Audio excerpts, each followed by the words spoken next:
This is the story of the hunt for the world's most dangerous hackers.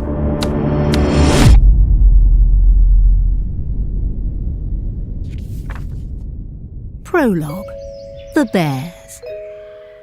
Once upon a time, there were 5 bears. They all lived in Russia.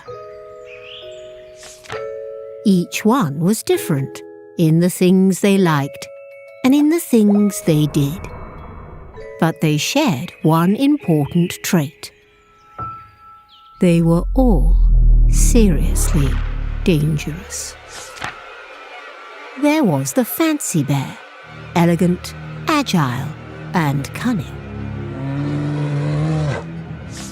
Then came the lazy bear, who liked nothing more than making himself comfortable in other people's homes, just to lie in wait. The berserker bear was obsessed with energy, all kinds of energy, and all the things it could be used for. The voodoo bear had mastered an entire arsenal of dark arts. And last but not least, the toxic bear, definitely not one to mess with.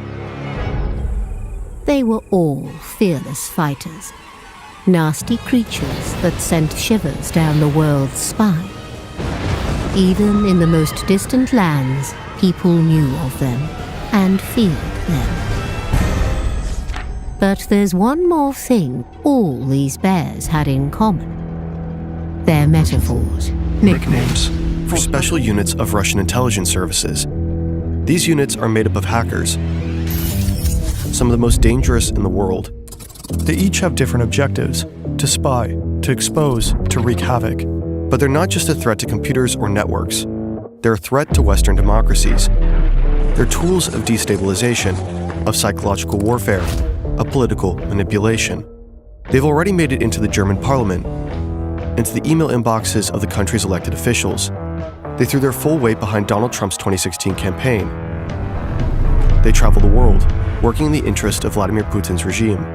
And they've played a key role for years in Russia's brutal war against Ukraine. This documentary reveals who these hackers are, how they operate, and how we can protect ourselves from them.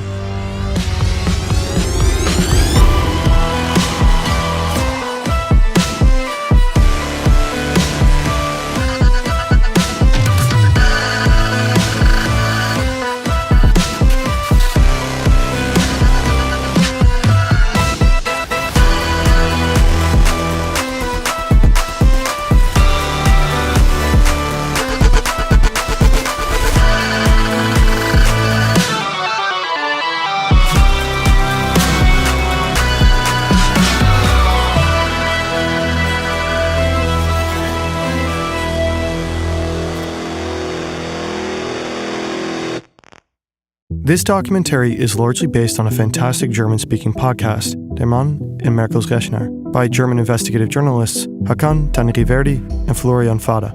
Link is in the description. Chapter 1: The Email. This story begins with that little line above the E, and with Claudia Haidt. She was working in Berlin back then as an assistant to a member of the Bundestag, the German national parliament. Her office is beautiful, in the center of Berlin. It's May 8th, 2015, a warm Friday in spring. The weekend is just around the corner. She's trying to write an email to a colleague named Renee. The accent aigu doesn't work. Strange. She tries all the usual, opening and closing Word, rebooting her PC. Nothing fixes the issue. The Bundestag has its own internal service hotline for that kind of thing, 117. She tells the IT guys that she thinks her PC got infected with some kind of malware, perhaps a Trojan. But they don't take her seriously. At this point, no one realizes how serious the situation really is. There really was a Trojan on Claudia's computer. She'd been hacked. But it wasn't just her device. While she's still on the phone with 117, hackers are already deep inside the Bundestag systems. They're working on behalf of the Russian Military Intelligence Agency, the GRU. Putin's bears are running wild, right through the very heart of Germany's political system. If all this happened today, Claudia could have just asked an AI assistant, probably way more helpful than that service hotline. With Uda's website app, AI can also help you build your website in seconds. No coding skills needed. Just 4 easy steps. Define the type of website, industry, and goals. AI generates images and text tailored to your needs. Choose a color palette or upload your logo. Add pages and features. Choose a theme you like. Then make it yours with simple drag and drop. With ChatGPT built in Udo, the perfect text is generated for you. Or just ask AI to rewrite your copy for you. Need a multilingual website, a Japanese translation, done in just a few clicks. It's fast, intuitive, and designed to make the experience smooth and effortless. Let Udo's built-in AI handle the busy work so you can focus on the big picture. Get started today for free. Your first app is free for life, including unlimited hosting and support. With the website app, you can even get a free custom domain for 1 year. You've never launched a website this easily. Add more apps anytime and get the full suite of apps starting at just 19.90 euros per month. Click the link in the description to get started. 8 days earlier, on April 30th, 2015, dozens of MPs and their staffs received an email. It looked official, as if it came from the United Nations. The subject line referenced Ukraine and its economic situation. It's just a year after the annexation of Crimea, Russia's first military incursion into Ukraine. The military operation is now underway in eastern Ukraine. The capital, Kyiv, and other Ukrainian cities have been hit by air and missile strikes over the past several hours. The situation in Ukraine was already a red-hot political issue. You had to stay informed, and if the UN sent something around, Claudia Height and many others clicked. That single click was enough. Malware installed itself quietly in the background. No pop-ups, no warnings. The infection was silent, and from that moment on, the hackers had access. Their objective was clear: gain administrator rights. With those, it had the digital equivalent of master keys, access to everything, the power to change anything. And they got what they came for. They broke into areas of the system that should have been completely off limits. That's how they were able to push deeper and deeper until they'd essentially taken over the Bundestag's IT infrastructure. It was a sophisticated operation, carefully planned and executed. The attackers moved laterally, jumping from computer to computer, scanning for valuable information, documents, emails, anything of use. Eventually, they reached 2 machines inside a parliamentary office of the Conservatives. And not just any office, Angela Merkel's, the German chancellor at the time.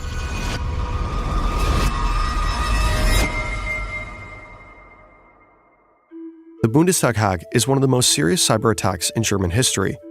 It will set off a large-scale international investigation and eventually arrest warrants that had once seemed unimaginable.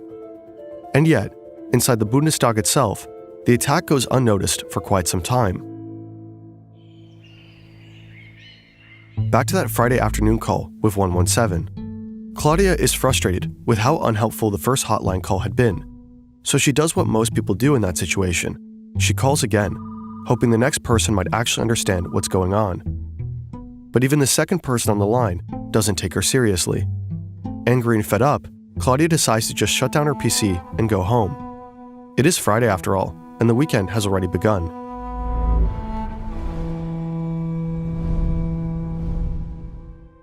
On Monday morning, an IT staffer remotely logs into Claudia's machine and reinstalls Word, which, of course, doesn't fix anything.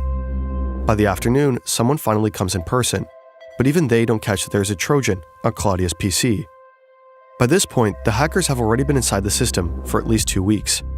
And still, almost no one realizes that this might actually be a cyber attack.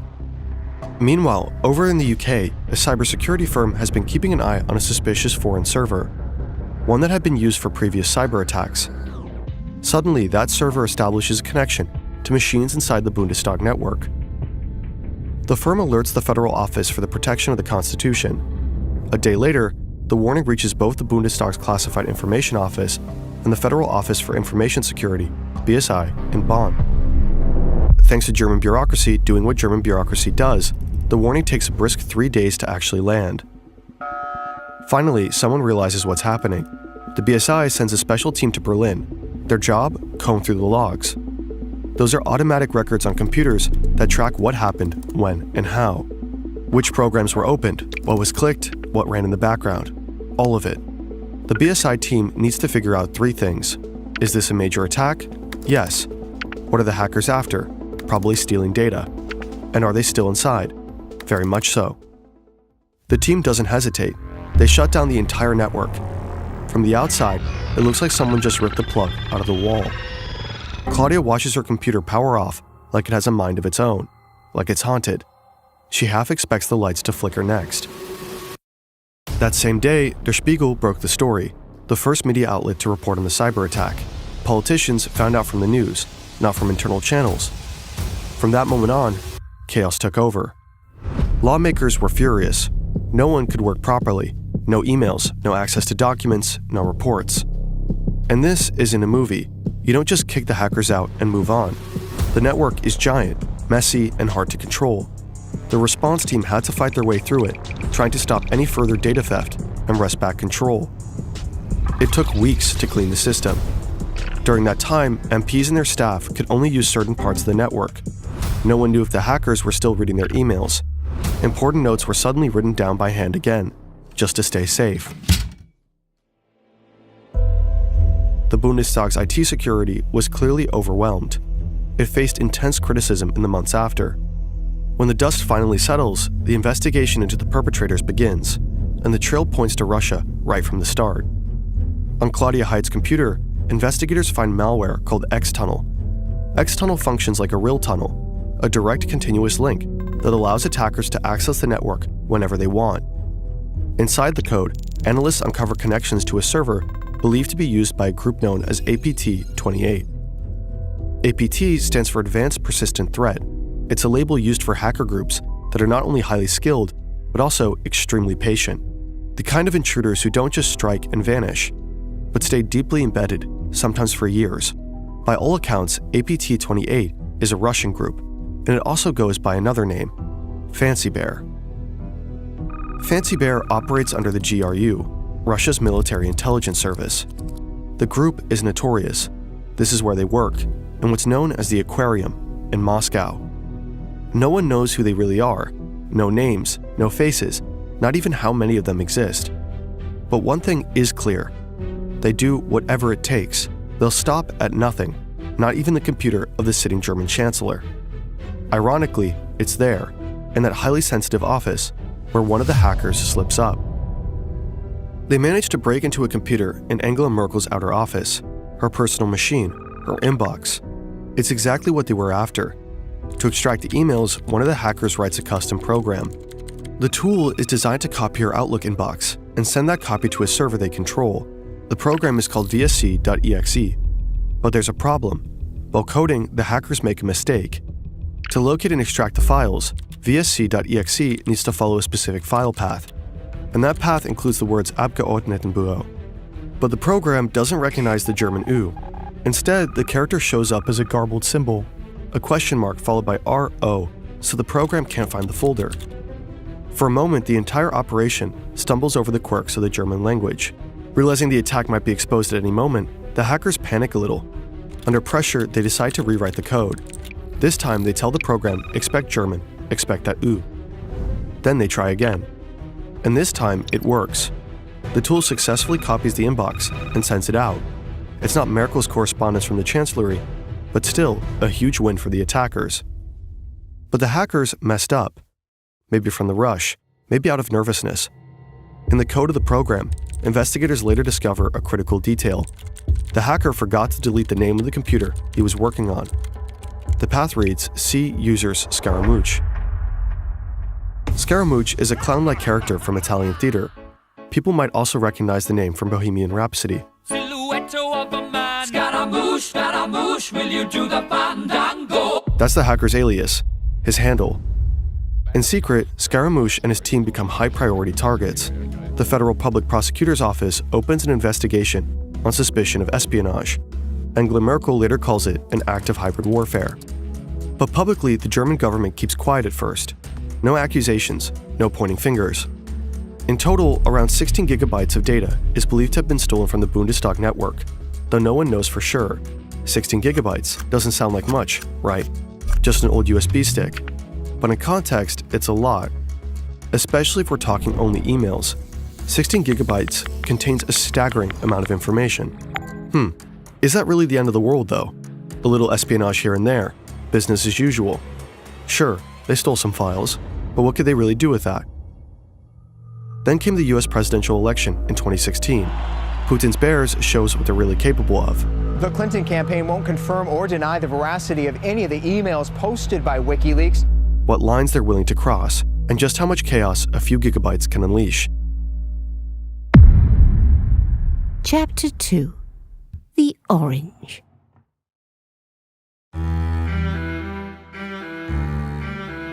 In mid-2015, Donald Trump announces his candidacy.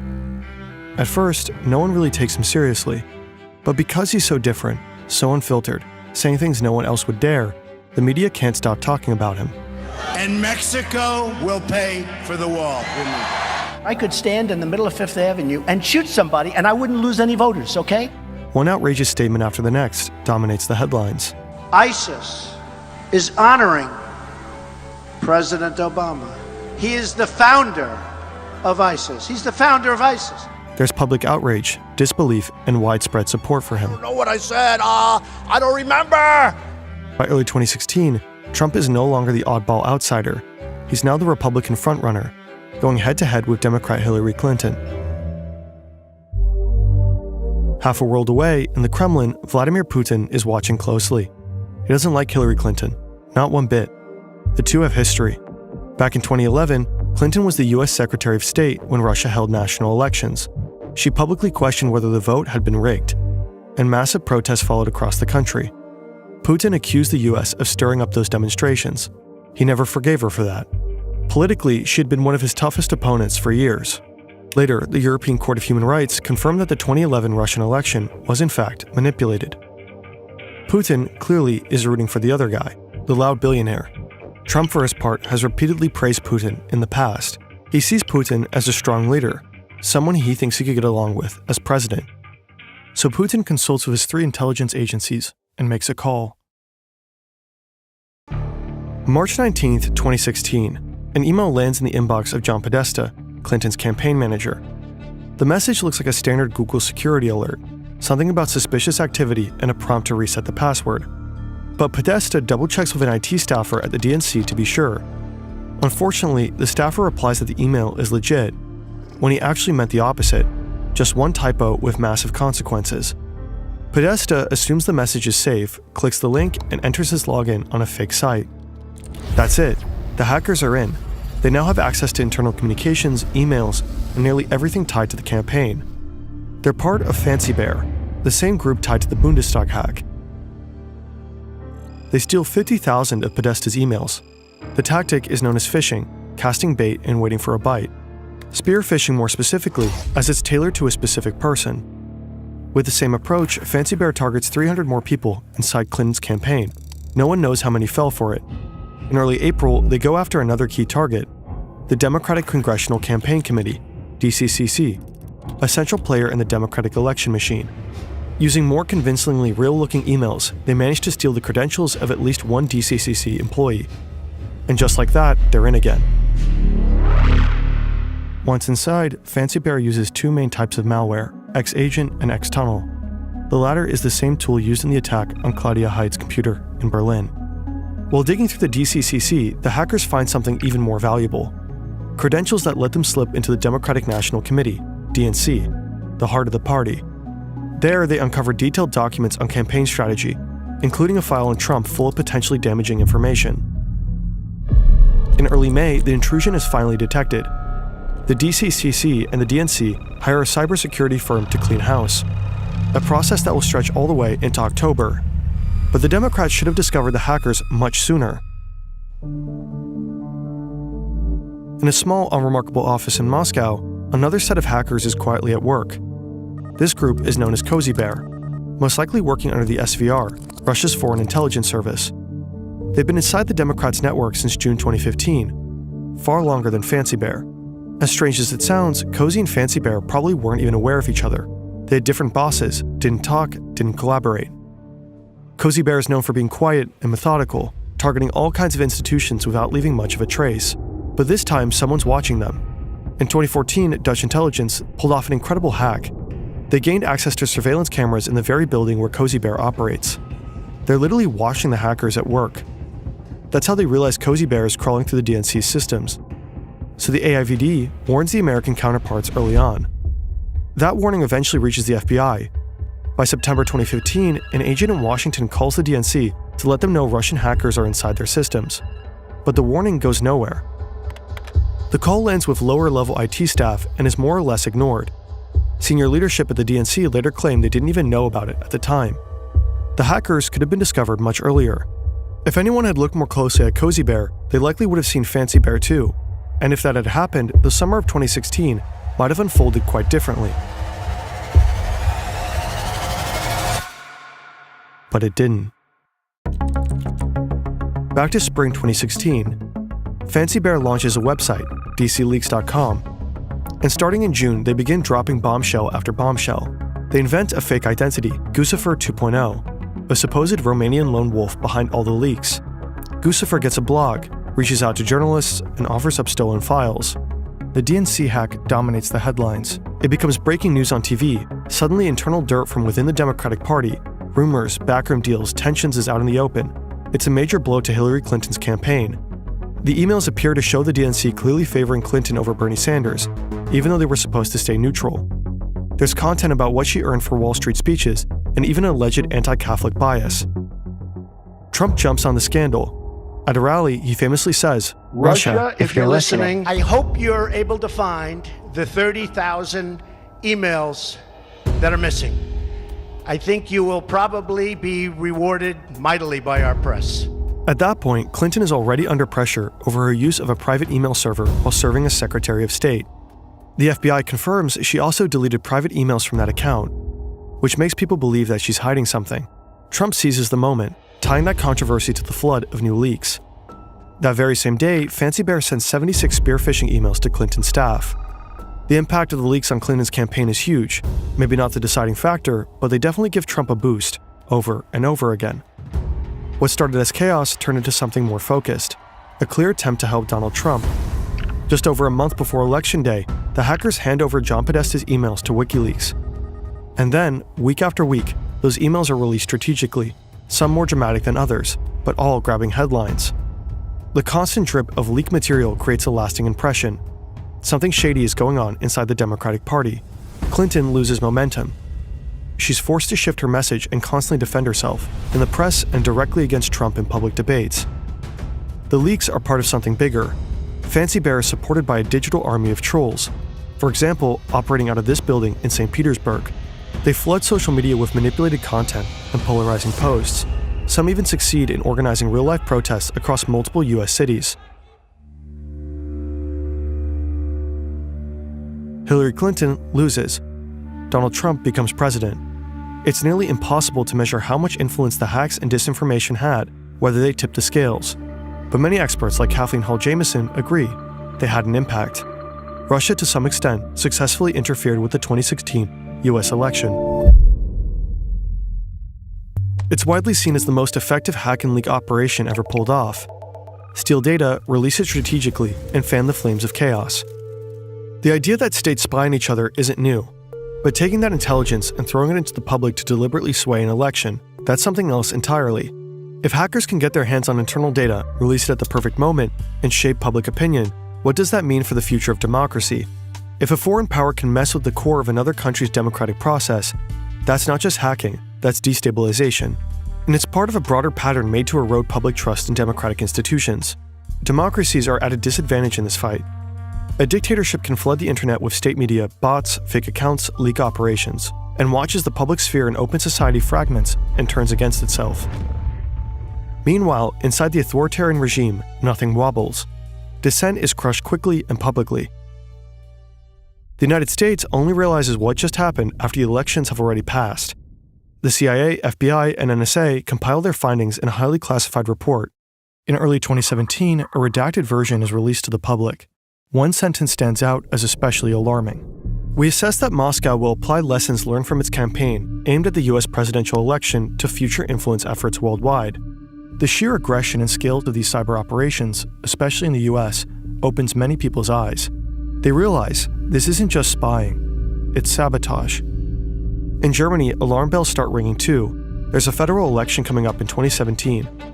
What does all of this mean for them? Then, a new website pops up, btleaks.com. BT like Bundestag. just like dcleaks.com. Suddenly, everyone is on edge. Variations like btleaks.org start appearing too. German authorities notice that someone is registering these sites, and panic starts to set in. Is the world about to see a repeat of the US playbook? In early May 2017, Angela Merkel travels to Russia for the first time since the Bundestag hack. She meets Putin at his summer residence in Sochi. There, she confronts him. Putin insists that Russia never interferes in the internal affairs of other nations. Merkel replies firmly, "I assume that German parties will handle their election campaigns among themselves." A clear warning, stay out. In the end, the 2017 German election isn't rocked by any major leaks. To this day, no one knows for sure what happened to the stolen 16 gigabytes from the Bundestag hack. There's never been a single public leak directly tied to that data. But then again, maybe there doesn't need to be. Maybe the information was used in some other way, quietly, tactically. Meanwhile, the hunt for Scaramouche continues. It'll be a while before his identity is finally confirmed. Itsy bitsy spider went up the spout again.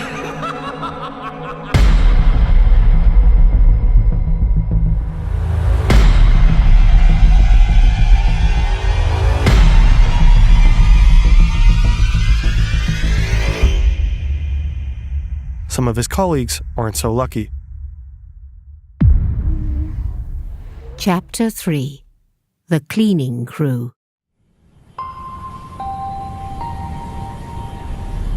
April 10th, 2018. A passenger plane from Moscow lands at Schiphol Airport in the Netherlands. Among the passengers, 4 Russian men. They look like typical business travelers. Alexei Minin and Oleg Sotnikov, both in their 40s, seem cheerful.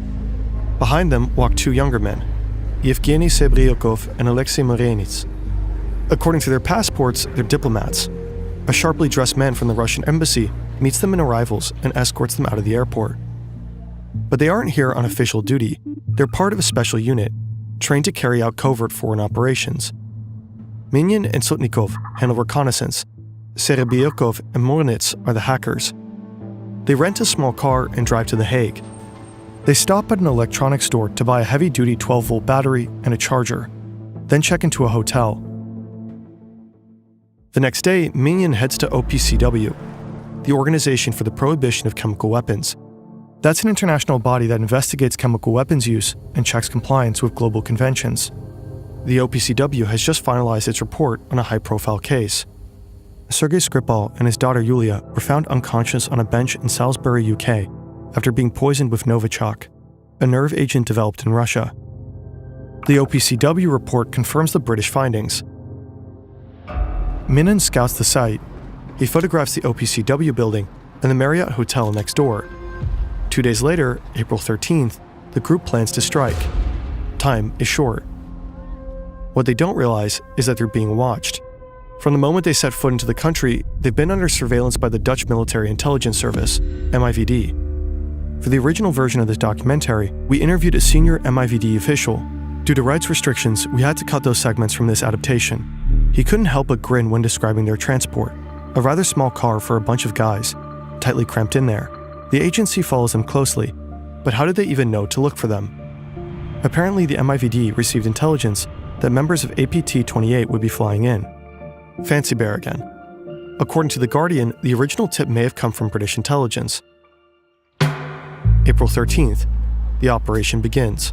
The 4 men drive to the Marriott Hotel and park close to the OPCW building. The car's rear faces the compound. The trunk is packed with equipment. The battery and a voltage regulator power a computer, which is connected to a laptop in the front. Serebryakov and Morenets use it to execute the hack. The key component is a flat panel Wi-Fi antenna hidden under a jacket, connected via USB. It mimics the OPCW's real Wi-Fi network. Devices inside might auto-connect, believing it's legit. Once they connect, the hackers can steal credentials.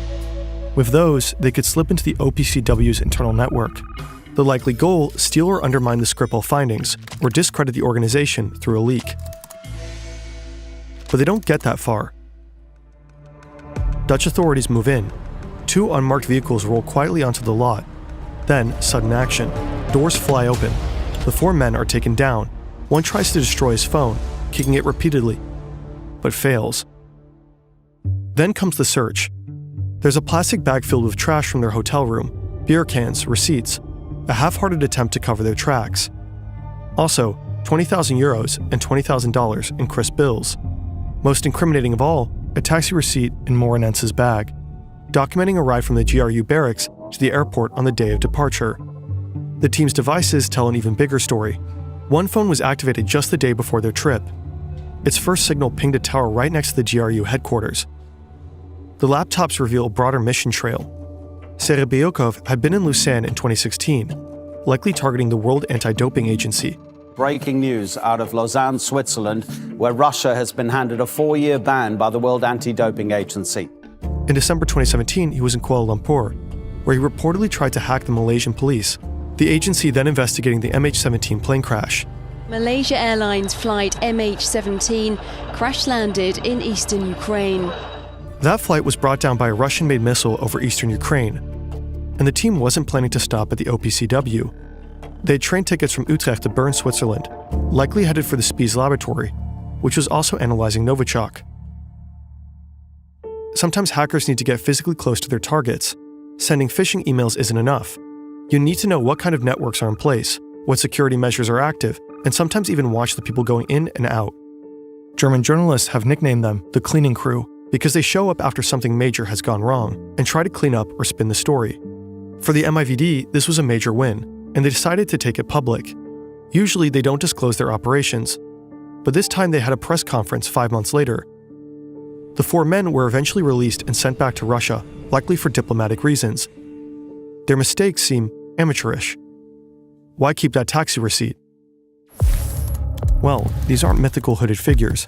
They're civil servants, hackers on a schedule, assigned tasks, bad coffee, strict rules. They just happen to work for an authoritarian regime and weaponize code. Russia, of course, denies everything. The men were supposedly just on a routine trip. Of course, nothing screams routine like a flat panel antenna in the trunk. This strange hotel parking lot escapade shows something important. Putin's bears can be stopped. Germany has fended them off. A conservative-linked NGO was targeted, but the attack failed.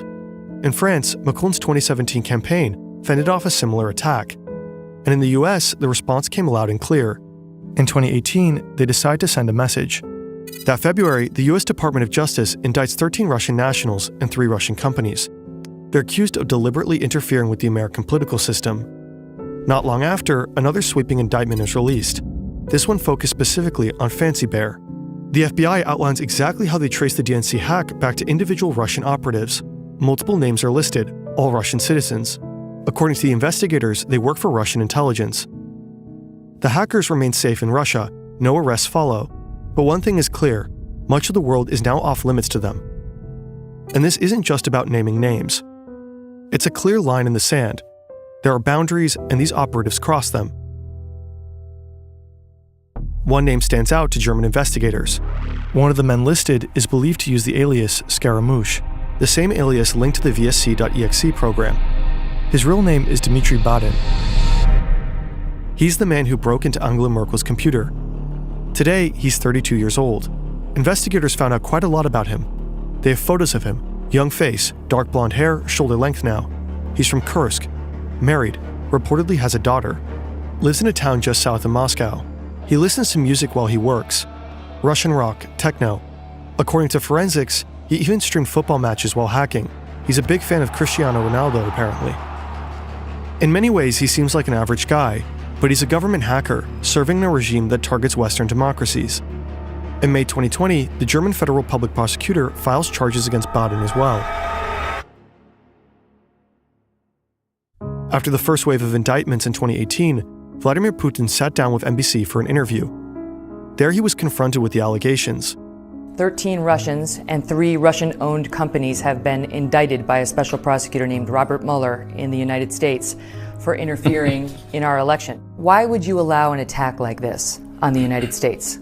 Why have you decided the Russian authorities, myself included, gave anybody permission to do this? If the 13 Russian nationals plus 3 Russian companies did in fact interfere in our elections, is that okay with you?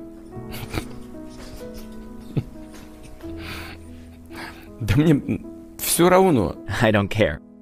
I couldn't care less. Putin's bears were never captured. Their operations weren't dismantled. This isn't a story with a clean, satisfying ending. Quite the opposite. Chapter 4. The Satellite.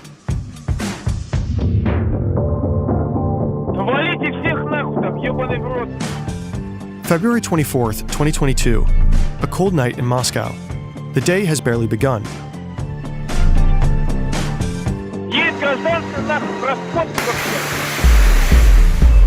A quiet man heads to work earlier than usual. He's riding the metro.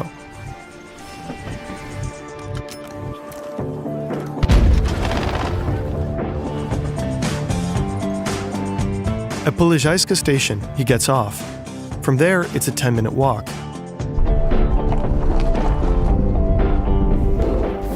He's a little on edge, lights a cigarette. He works for the GRU, in the aquarium. He's part of Unit 74455, better known abroad as Sandworm or Voodoo Bear. At his desk, he pulls up a chair. Time to go to work.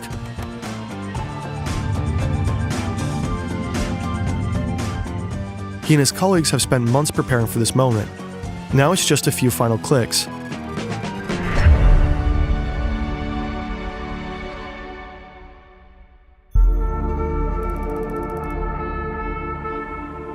Meanwhile, in Austin, Texas, it's still February 23rd.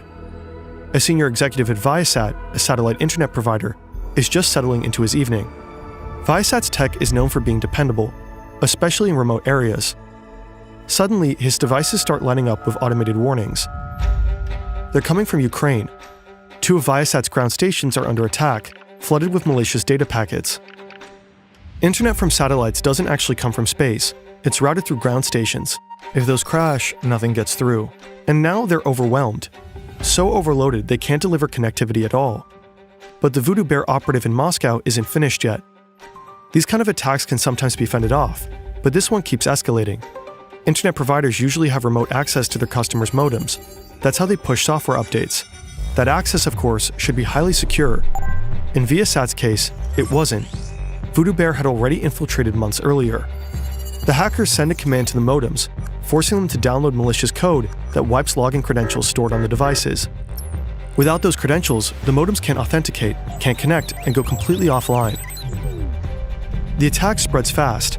The senior manager stares at his screen in disbelief. 30,000 modems across Europe are now nothing but e-waste. In Germany, 5,800 wind turbines go offline. In a small village in Sweden, the internet vanishes. And in Ukraine, Viasat's biggest customer is the military. Suddenly, across army installations, there's tension. The communication infrastructure is being hit. Right as reports flood in from the borders, Russian troops and armored vehicles are pouring in. The invasion, long looming like fog, has begun. Ukraine is hit from 3 directions. Missile strikes, commands are shouted, and amid the chaos, a terrifying thought spreads. What if the comms go down? What if the command dashboards fail? Surveillance feeds cut to black. The Viasat attack was a highly effective cyber strike, perfectly timed with the invasion. But for Ukraine, it wasn't a new experience. Ukraine has been in Russia's cyber crosshairs for years, not just since the invasion in 2022, but dating back to 2014, after the annexation of Crimea. That year, Russia tried to hack Ukraine's elections. In 2015 and 2016, Voodoo Bear took down parts of the country's power grid, each time for hours. In 2022, they tried again. This time, they failed. Russia often tests tactics like election interference in Ukraine before deploying them elsewhere. That's why Ukraine is sometimes called Russia's cyber test battlefield. The war has now been raging for over 3 years, and all of Putin's bears are involved. They attack government systems and major companies. They spy, they leak. They fuel disinformation campaigns. But Ukraine, it seems, is defending itself formidably, not just on the ground, but also in cyberspace.